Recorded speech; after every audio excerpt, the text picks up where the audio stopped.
Hiber-Nation 116.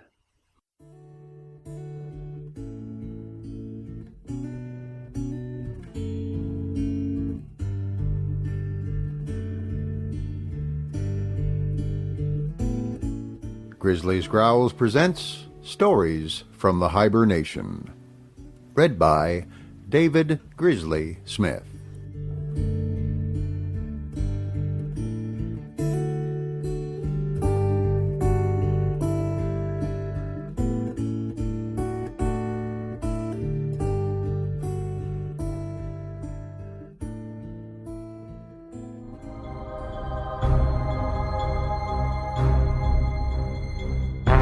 Eugenics and Other Evils by G.K. Chesterton. Read by David Grizzly Smith.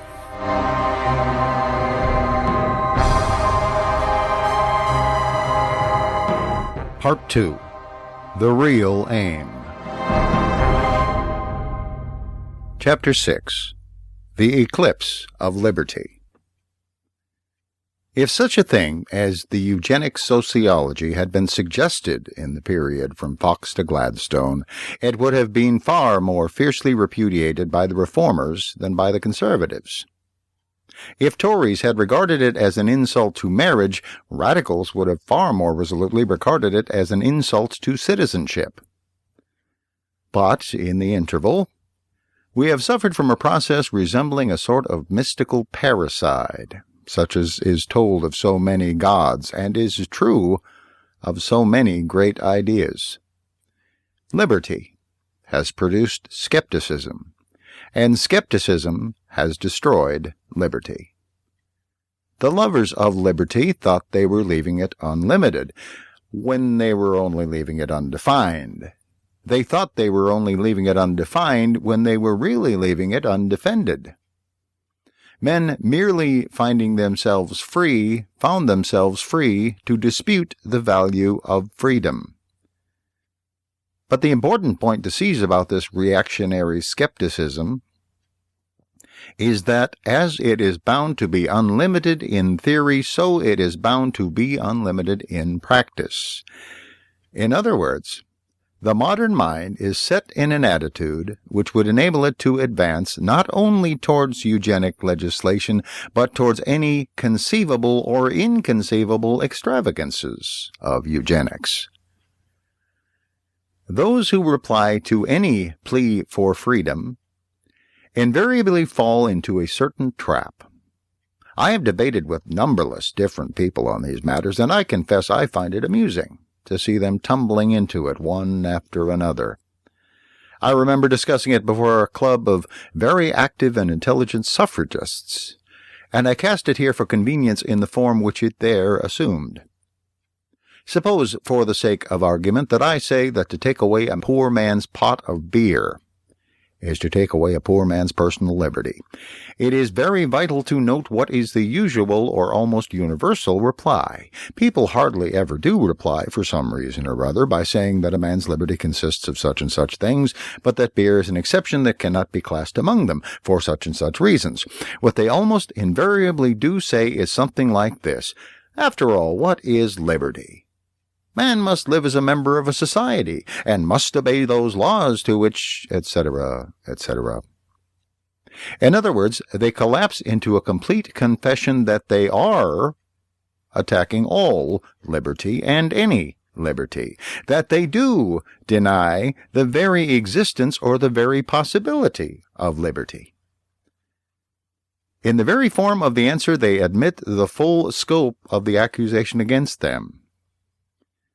In trying to rebut the smaller accusation, they plead guilty to the larger one. This distinction is very important, as can be seen from any practical parallel. Suppose we wake up in the middle of the night and find that a neighbor has entered the house not by the front door, but by the skylight. We may suspect that he has come after the fine old family jewelry. We may be reassured if he can refer it to a really exceptional event, as that he fell onto the roof out of an aeroplane, or climbed onto the roof to escape from a mad dog. Short of the incredible, the stranger the story, the better the excuse. For an extraordinary event requires an extraordinary excuse.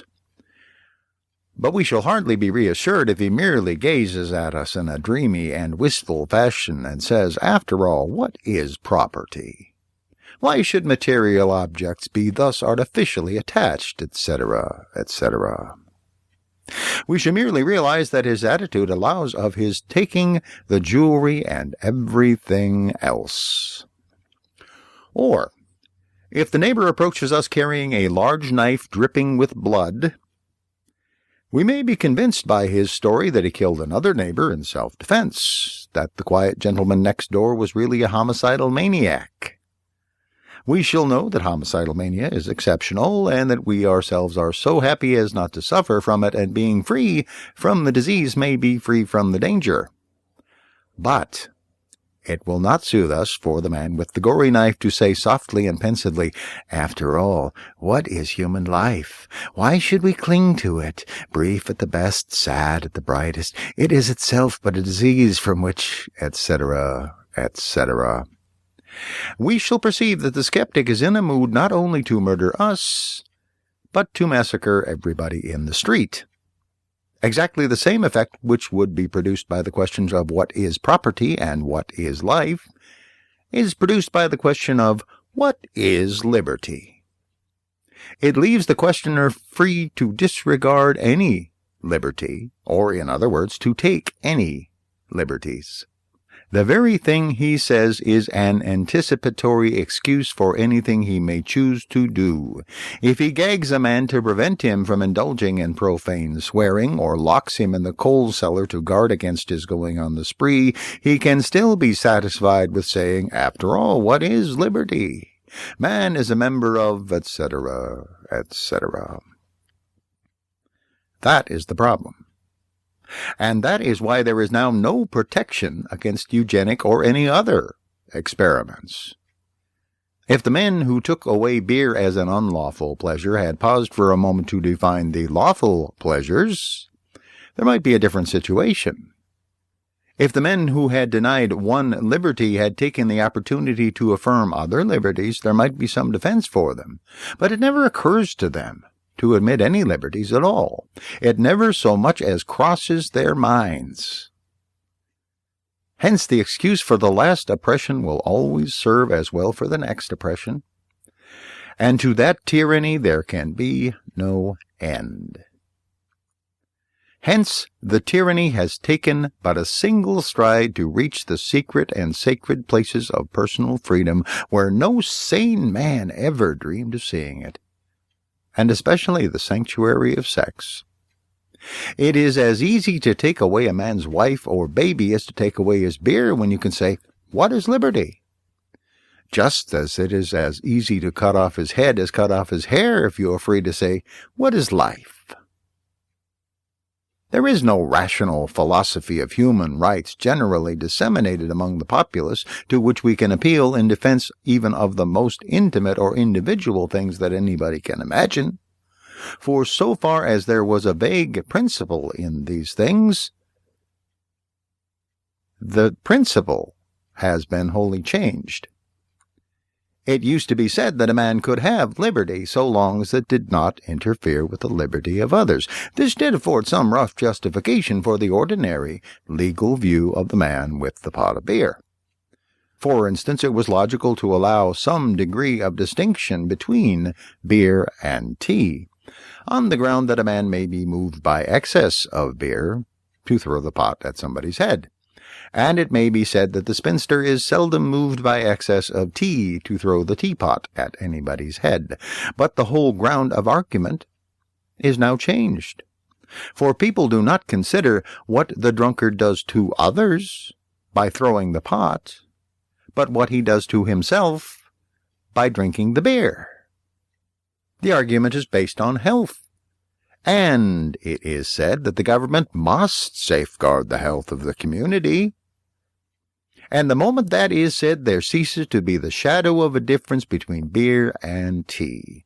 People can certainly spoil their health with tea, or with tobacco, or with 20 other things. And there is no escape for the hygienic logician except to restrain and regulate them all. If he is to control the health of the community, he must necessarily control all the habits of all the citizens, and among the rest their habits in the matter of sex. But there is more than this. It is not only true that it is the last liberties of man that are being taken away, and not merely his first or most superficial liberties, it is also inevitable that the last liberties should be taken first. It is inevitable that the most private matters should be under public coercion. This inverse variation is very important, though very little realized. If a man's personal health is a public concern, his most private acts are more public than his most public acts. The official must deal more directly with his cleaning his teeth in the morning than with his using his tongue in the marketplace. The inspector must interfere more with how he sleeps in the middle of the night than with how he works in the course of the day. The private citizen must have much less to say about his bath or his bedroom window than about his vote or his banking account. The policeman must be, in a new sense, a private detective, and shadow him in private affairs rather than in public affairs. A policeman must shut doors behind him for fear he should sneeze, or shove pillows under him for fear he should snore. All this and things far more fantastic follow from the simple formula that the state must make itself responsible for the health of the citizen. But the point is that the policeman must deal primarily and promptly with the citizen in his relation to his home, and only indirectly and more doubtfully with the citizen in his relation to his city. By the whole logic of this test, the king must hear what is said in the inner chamber and hardly notice what is proclaimed from the housetops. We have heard of a revolution that turns everything upside down, but this is almost literally a revolution that turns everything inside out. If a wary reactionary in the tradition of Metternich had wished in the 19th century to reverse the democratic tendency, he would naturally have begun by depriving democracy of its margin of more dubious powers over more distant things. He might well begin, for instance, by removing the control of foreign affairs from popular assemblies. And there is a case for saying that a people may understand its own affairs without knowing anything whatever about foreign affairs. And then he might centralize great national questions, leaving a great deal of local government in local questions. This would proceed so for a long time, before it occurred to the blackest terrorist of the despotic ages to interfere with a man's own habits in his own house. But the new sociologists and legislators are, by the nature of their theory, bound to begin where the despots leave off, even if they leave off where the despots begin. For them, as they would put it, the first things must be the very fountains of life, love and birth and babyhood. And these are always covered fountains, flowing in the quiet courts of the home. For them, as Mr. H.G. Wells put it, life itself may be regarded merely as a tissue of births. Thus they are coerced by their own rational principle to begin all coercion at the other end, at the inside end. What happens to the outside end? The external and remote powers of the citizen, they do not very much care. And it is probable that the democratic institutions of recent centuries will be allowed to decay in undisturbed dignity for a century or two more. Thus our civilization will find itself in an interesting situation, not without humor, in which the citizen is still supposed to wield imperial powers over the ends of the earth, but has admittedly no power over his own body and soul at all. He will still be consulted by politicians about whether opium is good for Chinamen, but not about whether ale is good for him. He will be cross-examined for his opinions about the danger of allowing Kamskatka to have a war fleet, but not about allowing his own child to have a wooden sword. About all, he will be consulted about the delicate diplomatic crisis created by the proposed marriage of the Emperor of China, and not allowed to marry as he pleases. Part of this prophecy, or probability, has already been accomplished. The rest of it, in the absence of any protest, is in the process of accomplishment. It would be easy to give an almost endless catalogue of examples to show how, in dealing with the poorer classes at least, coercion has already come near to a direct control of the relations of the sexes. But I am much more concerned in this chapter to point out that all these things have been adopted in principle, even where they have not been adopted in practice. It is much more vital to realize that the reformers have possessed themselves of a principle which will cover all such things, if it be granted, and which is not sufficiently comprehended to be contradicted. It is a principle whereby the deepest things of flesh and spirit must have the most direct relation with the dictatorship of the state. They must have it by the whole reason and rationale upon which the thing depends. It is a system that might be symbolized by the telephone from headquarters standing by the man's bed. He must have a relation to government like his relation to God. That is, the more he goes into the inner chambers, the more he closes the doors, the more he is alone with the law.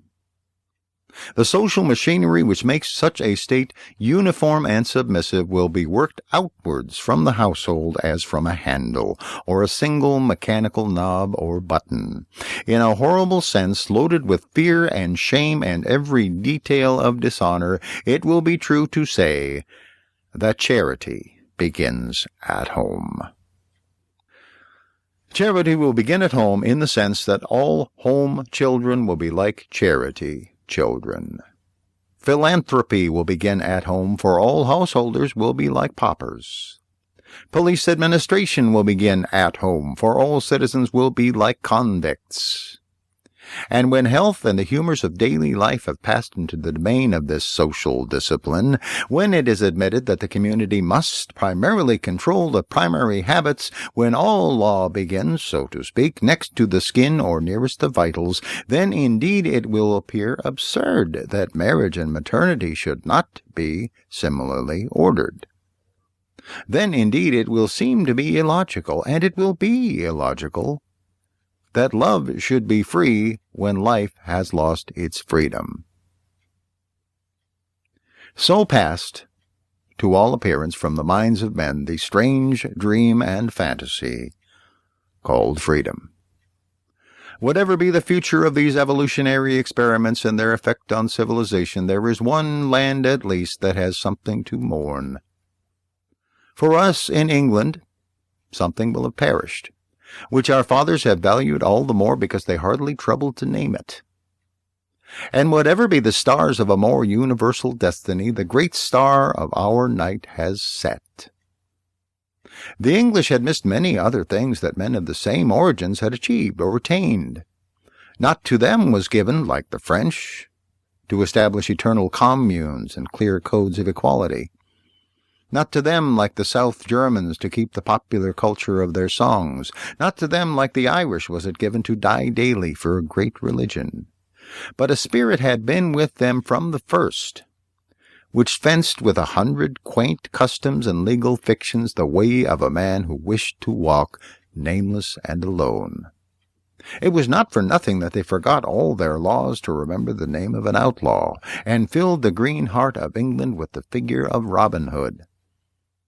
It was not for nothing that even their princes of art and letters had about them something of kings incognito, undiscovered by formal or academic fame, so that no eye can follow the young Shakespeare as he came up the green lanes from Stratford, or the young Dickens when he first lost himself among the lights of London. It is not for nothing that the very roads are crooked and capricious, so that a man looking down on a map like a snaky labyrinth could tell that he was looking on the home of a wandering people.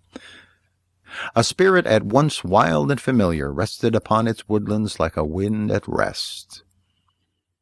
If that spirit be indeed departed, it matters little that it has been driven out by perversions it had itself permitted, by monsters it had idly let loose. Industrialism and capitalism and the rage for physical science were English experiments in the sense that the English lent themselves to their encouragement. But there was something else behind them and within them that was not they. Its name was liberty, and it was our life. It may be that this delicate and tenacious spirit has at last evaporated. If so, it matters little what becomes of the external experiments of our nation in later time. That at which we look will be a dead thing, alive with its own parasites. The English will have destroyed England.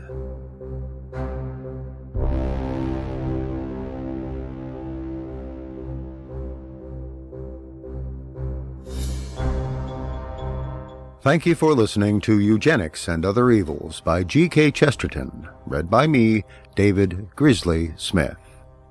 Theme music for the book is Showdown by Kevin MacLeod of Incompetech.com.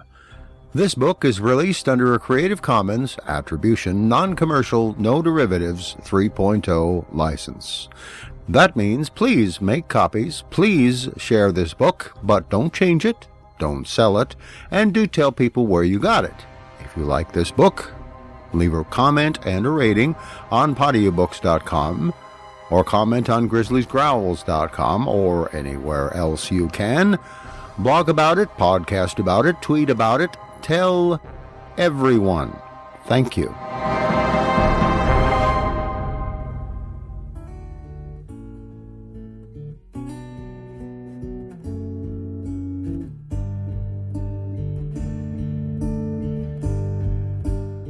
Thank you for listening to Stories from the Hiber-Nation. Comment on the website at grizzliesgrowls.com.